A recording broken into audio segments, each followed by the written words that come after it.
Hi, I'm Steve Lindsey, commander of STS-133. You're watching NASA TV.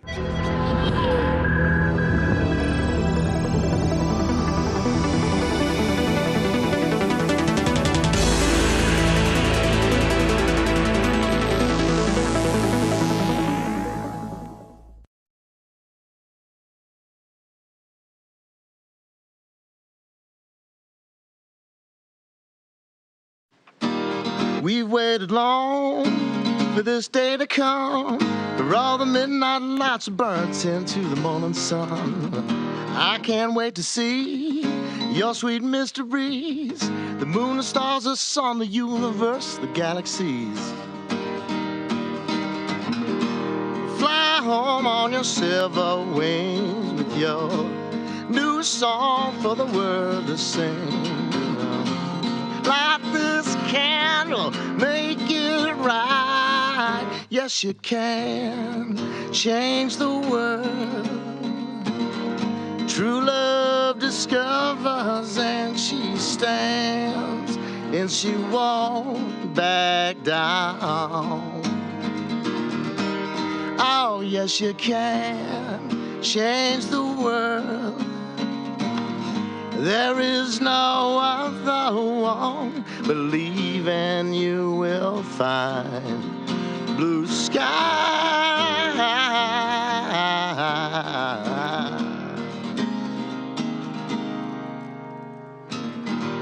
Gonna chase the dream, gonna set it free, gonna make it real, gonna make it shine, gonna keep it grooving on. One small stepping stone, baby, we're not alone. Gonna take you farther, higher, faster than you're out of sight. You've got my flame in your fire, baby. You've got my twinkle in your eye. Reaching for the distant light. Yes, you can change the world. True love discovers and she stands and she won't back down. Oh, yes, you can change the world. There is no other one. Believe and you will find blue sky.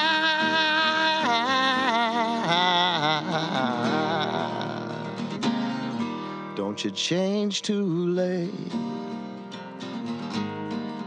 Yeah, yeah, or fade away.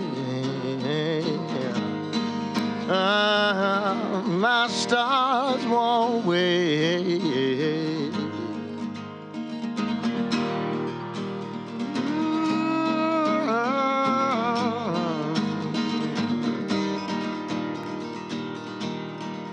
Yes, you can change the world. True love discovers and she stands and she won't back down. Oh, yes, you can change the world. There is no other one. Believe and you will find blue sky.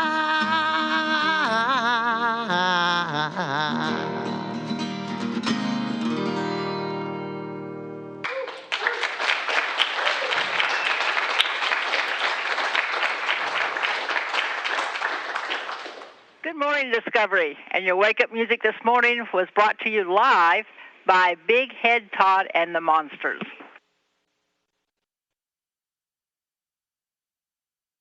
Well, good morning, and thanks to them, and they were the number one vote getter in the Shuttle Program Song Contest, so congratulations to them, and thanks for that special recording. It's good to be up here, looking forward to the day. Greetings, this is Todd from Big Head Todd and the Monsters. Well, good morning, Todd, and thanks very much for that. That was great. Did you just do that live? I did just do that live, and I believe it's a first in history. that was terrific. We really appreciate it, and congratulations on winning the contest.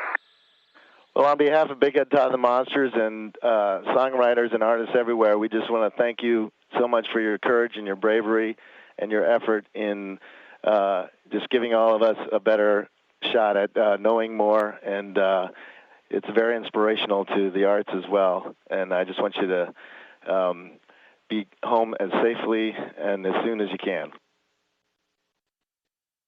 Well, thank you very much, and we all wish you could see what we can see when we look at the Earth, and hopefully everybody will be able to do that one of these days.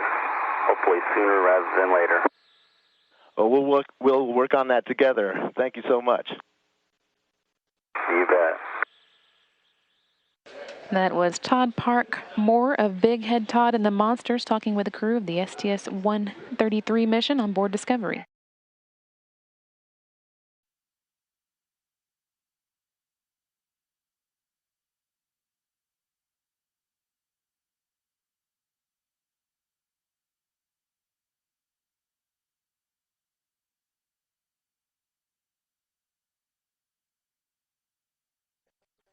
This is Mission Control Houston. Now that the crew has wrapped up the flight control surfaces checkout, they're in the middle of the reaction control system jet checkout. It's called the hot fire test. They will pulse each of the jets twice. While they're doing that, the propulsions officer here inside Mission Control will follow along, make sure that there are no errors and all the jets are ready to support tomorrow's landing. As the crew works through this, everything checking out A-OK so far. Commander Lindsey, I just heard the call from MMT that you're clear for re-entry. How sad does it make you that you can't keep flying up there? You know, I think it makes all of us sad. We've had a fantastic mission. We've accomplished all of our mission objectives, plus a whole bunch we never thought we would get. Been extended a couple of days, and would love to be extended longer, but unfortunately we're running out of supplies up here, and it's time to come home. But we're all sad that this is our last day in orbit, and we're sad that this is the last day, potentially, for Discovery, unless we weather wave off or something like that.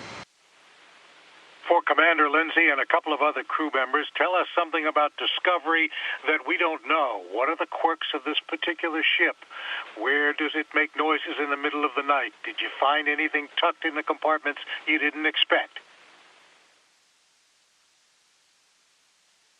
Well, the one thing I will tell you about Discovery is Discovery's been flying since 1984. This is her 39th mission into space, and we've been flying up here for 12, 13 days now, and there is not a single thing wrong with her. Every single system and every piece of every system is working just like it was brand new, and that's probably something people would be surprised to hear about a vehicle that's, I guess, over 25 years old.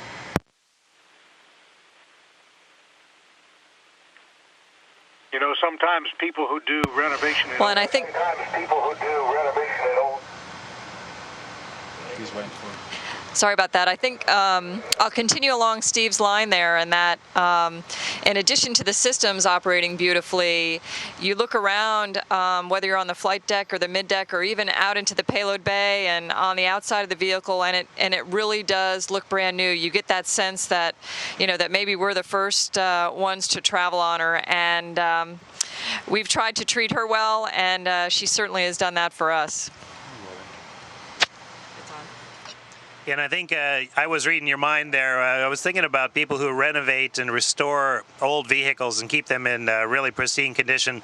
Well, that's Discovery, but she doesn't just look good. In order to fly into space and do the mission that Discovery does, she has to be really pristine and really perform well. And everything I've seen on this, my first shuttle flight, is that Discovery is just really at the top of her game and performing like a champ.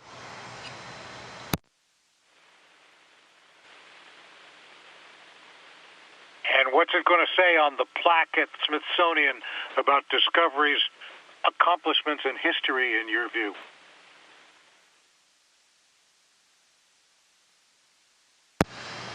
I don't know what the plaque is going to say, but hopefully it will talk about Discovery's legacy as a great ship of exploration, as a great spacecraft, as a class of spacecraft with capabilities of lifting people and loads and returning them from space, unmatched by anything else that we've ever seen. The versatility that's unmatched of anything else we've ever seen in space, and probably unmatched for a long time to come. So hopefully it will say something about that, but more importantly, hopefully it will talk about not the crews, not us, but talk about the entire space shuttle team that spans across the country for these past 30 years that have allowed this to happen. You see us in space, we're visible, but it takes a team of thousands and thousands and thousands of people to keep this vehicle running, to allow it to execute the complex missions that we do with it. And so hopefully the legacy will be more about the people than anything else. Last thoughts when you bring it in tomorrow. What are you going to be thinking? I think as a crew, what we'll be thinking as we're coming in is we'll be pretty focused on doing that and doing it right. And so we're going to concentrate on our jobs just like we should. Make sure we don't miss any steps. Make sure we do everything exactly right and bring it in as safely and successfully as possible. After we land, that'll be the time which we'll reflect. And I suspect sitting on the runway, I'll be sitting in my seat when we do the last switch throw and it's time for me to get out. And I don't think I'm going to want to leave my seat. Well put. Safe return, folks. ABC done. Thank you. Thank you. Discovery, good morning. This is CBS News at the Kennedy Space Center. How do you hear me? Discovery, how's you? Loud and clear. How us? Sound great, and good morning. This is Peter King along with Bill Harwood, and we've got a whole slew of questions for you, so we'll get right to it. Commander Lindsey, you've probably said, and we've probably reported everything that can possibly be said about this being the last flight for Discovery. For somebody who flies these things for a living, how hard is it to retire a spacecraft that seemingly has a lot of life left in her? Your emotions right now.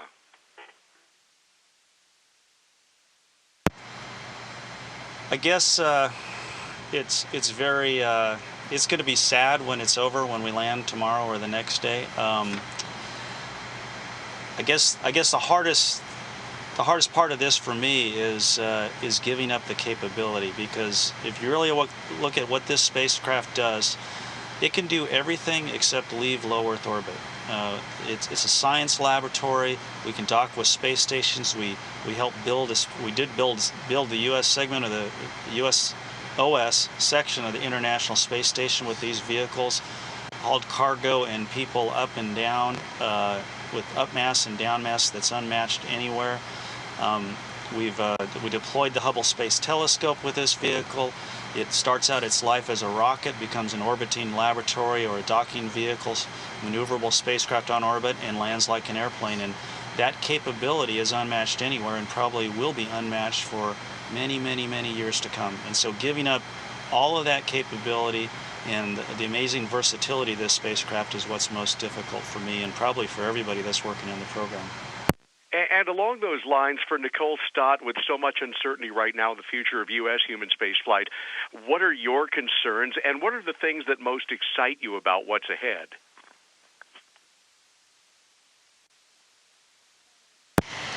Well, I think from the concern standpoint right now is just, I think we're still in this phase of really defining what the next steps are going to be. And, I look forward to seeing what that is. I hold real hope that we'll be challenging ourselves. We'll be doing, big things and going out of low Earth orbit. I would love to see us go back to the moon. I don't know if that's in the plans or not. But, I hope that what will be happening is a challenge, and will be taking us places, as much as what vehicles like Discovery and the Space Shuttle have done for us, and that we'll be, learning all kinds of new things. And I think that's what makes it exciting as well, is that, there's plenty of opportunities out there, and we're a great country that has done really, really amazing things with our space program, and I really just hope that will continue. guys, it's Bill Harwood. Let me ask a couple if I can, and I'm going to keep with the Discovery theme, obviously. I think a lot of people, your mission is the first really concrete sign that the beginning of the end is finally here for this program. And for Mike Barrett, what do you say to the workforce and really to all Americans on the eve of this final landing for Discovery and, of course, the 2 flights coming up? Well, hey, Bill, it's a great question. I think about this space shuttle fleet like the Clipper ships that were strong and fast and powerful. They did their jobs, but they were also graceful and beautiful, and they conjured up imagination of foreign travel, exotic places, of exploration. And Discovery is just an elite member of this elite fleet. And when the Clippers faded, it was because there was an alternative. There was another ship that was coming in, steam power that was stronger, faster, perhaps, not quite as beautiful. We don't have that yet. We have the legacy of the Clippers in our shuttle fleet, and it's a legacy that everybody who's ever touched these vehicles should be extremely proud of. I think the only problem area there is that we don't have that follow-on. We're not replacing the shuttle with something, and I think that's what makes it a little bit sad for us. But make no mistake, when we bring Discovery home, it's a time to celebrate. I mean, the legacy that this spaceship has made for herself is just nothing more than cause for celebration. She's returned so much science, so much experience, and the experience that we as crew members have had has just been marvelous, and is, again, just something that our country should be very, very proud of. Peter King again, and this question is for Eric Bowe. You've got kids, and down the line, maybe some grandchildren on the way, who will only know about the space shuttle from history books and from video and things on the internet. Maybe you'll take them to see Discovery at the Smithsonian or wherever it winds up. What will you tell them about what it was like to fly the space shuttle? Well, I'll tell them that Discovery and the space shuttle fleet is a dream machine. It's just amazing what this vehicle can do. It can launch like a rocket, go into orbit, change it into a spacecraft, and then land as a hypersonic airplane on entry. And what's amazing is just how well she sails. And it's an honor and privilege for all of us to get the chance on our final voyage. This is Marcia Dunn speaking to you from Kennedy Space Center, where the skies are clear today. For Commander Lindsey, wow, a tribute from William Shatner and live wake-up music today. The whole country seems to be watching Discovery's last flight.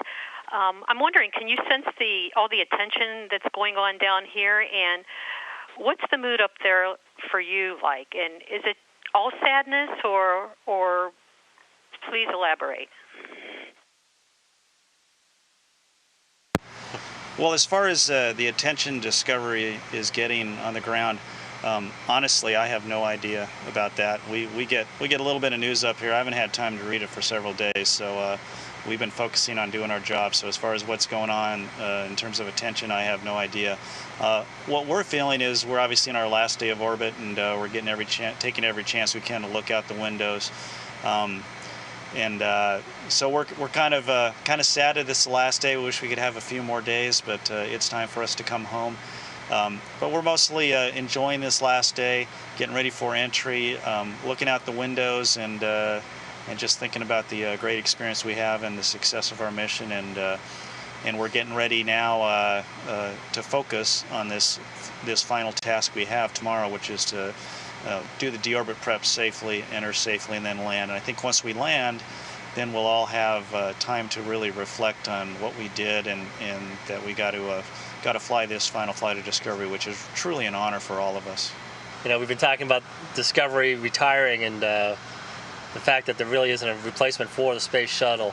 And I kind of look at it that just as nowadays we look back at the shipwrights of the 18th and 19th century, and we look at the ships they built, and we still ask questions as to how they did it and how those ships managed to stay at sea for so long and be successful. And I think when they do get around to building another vehicle that is as capable as the space shuttle, they're going to look back and ask a lot of questions. How in the world did the engineers and technicians and the maintenance people manage to make these vehicles so incredible that they're still flying after 39 missions and 25 years? It's pretty amazing. And I think that's really going to be the long-term legacy of this vehicle. Thank you. Along those lines, for anyone on board, do you expect the shuttle program one day to be revered as much as the Apollo Moon program is today?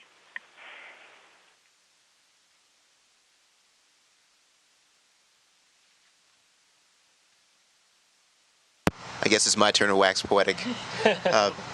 Yes, I believe indeed. When I talk to the Apollo astronauts, the Mercury and Gemini astronauts, they talk to us with amazement. They look at the complexity of the missions we do now in space, and they can't believe that they said they never did anything nearly as difficult or complex as what we were doing with the shuttle. And like Steve said, we won't do anything nearly as complex with another vehicle for a very long time. Even if we started today to try and build a replacement shuttle, it might take 15 to 20 years to get there. There's just been nothing more capable out there to do it. So I think that 5 or 10 years from now, they're going to look back and go, how did we ever build a vehicle that could do all these things?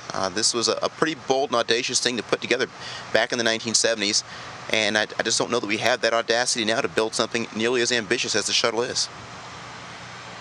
Al, if you could keep the mic for a moment, what do you expect it will be like for you to be part of Discovery's historic return to Earth tomorrow and to be walking away from the ship one last time? To be honest, like our commander said, I've been more focused on just getting through the mission here and making sure that we have a safe and effective return from orbit back to Earth to cap off a successful mission. I'll probably give more thought once we're done, when we'll stop on the runway, about the legacy of Discovery and the legacy of this particular mission. But I just don't have a whole lot of deep thoughts about it right now. Dr. Barrett, you were so eloquent a few days ago describing all the historic voyages of the ships named Discovery. Put that in perspective for me again, if you will. How will Space Shuttle Discovery stack up against all the other discoveries from ages past, do you think? Well, that's a great question. There have been ships named Discovery for over 4 centuries, and they've been captained by great people like Henry Hudson and John Clerk, who was on Captain Cook's second voyage. Robert Falcon Scott had a Discovery going to the Antarctic. And I think everybody knows that our shuttle fleet was named after great ships of exploration. We wanted to carry on that heritage, the legacy of that name, and I think this Discovery has done that with flying colors. And she retires with all of the honors and dignity due any of those ships that made great discoveries. So I think we salute Discovery in that way, with all the accolades that she deserves. But it also lays out a challenge. What will be the next ship named Discovery? The next ship to bear this name hopefully will go further than this one and make every bit as much of a contribution to history and to Discovery as this ship. Thank you. For anyone on board, Discovery is promised to the Smithsonian Institution, but the decision on where the other shuttles go will be coming up next month. Do any of you wish you were doing the picking, and do you have any recommendations to give in that regard?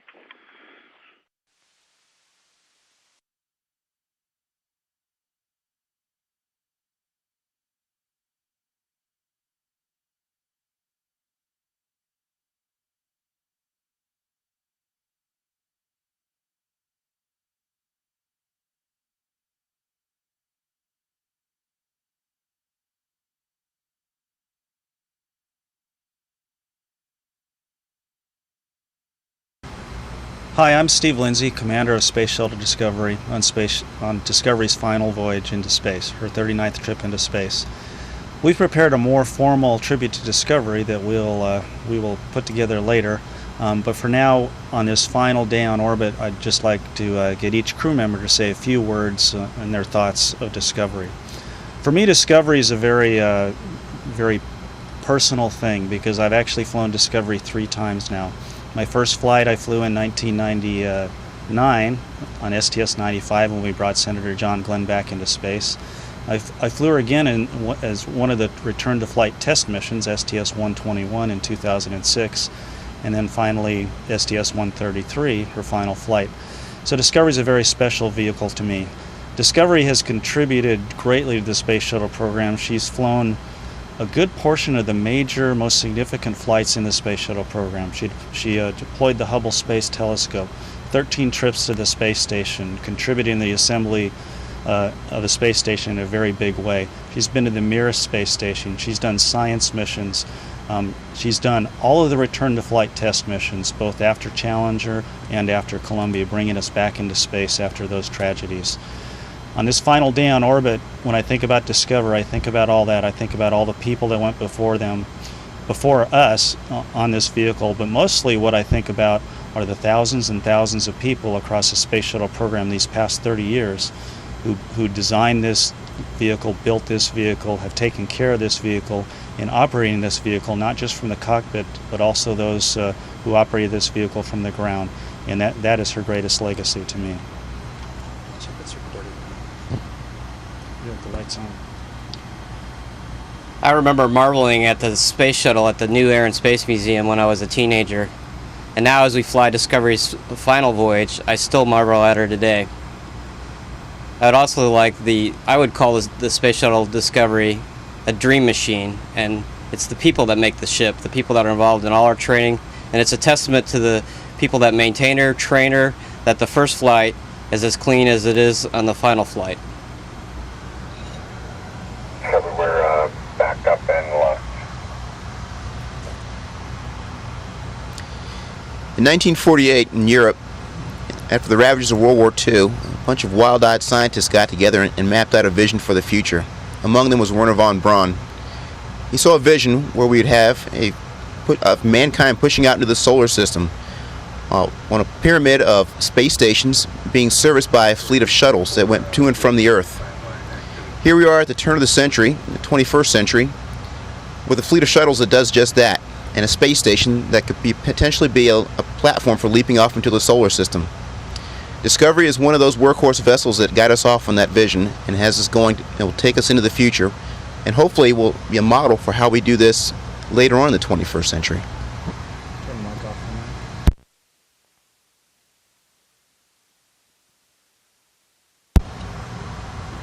And as a ship of Discovery, Discovery has been truly amazing. And I was thinking earlier, when we look back, even now at the shipwrights of the 19th and 18th century, and we marvel at the work they did, in the future, when we go back and we build another vehicle that's as capable as a space shuttle, we're going to look back at Discovery and the engineers, the designers, the people who maintain her, and we'll have to ask them how in the world they did that, because it's truly amazing. And this vehicle, even though it's only spent a total of 365 days or so on orbit, which is less than those earlier ships was spent on a single mission, its accomplishments are truly amazing, as the commander noted earlier. And so thinking about it and looking back, I'm just proud to be a part of this team and a part of this crew on our final flight.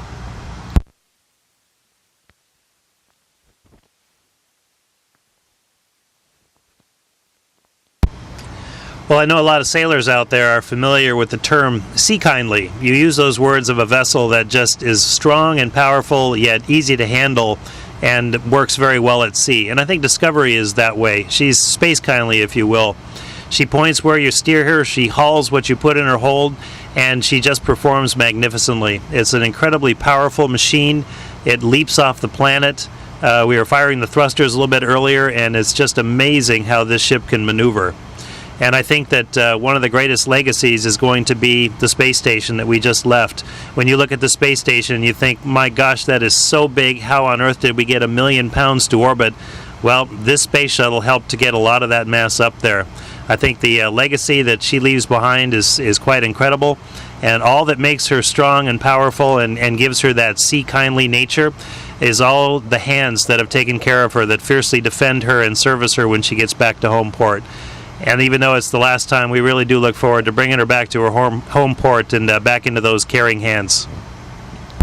I think I'll be continuing on a common theme here, but there's a few words that come to mind for me when I think about my own experience with Discovery and the Space Shuttle program, as well as just, how we think about the program itself. And that's a blessing and the words thank you.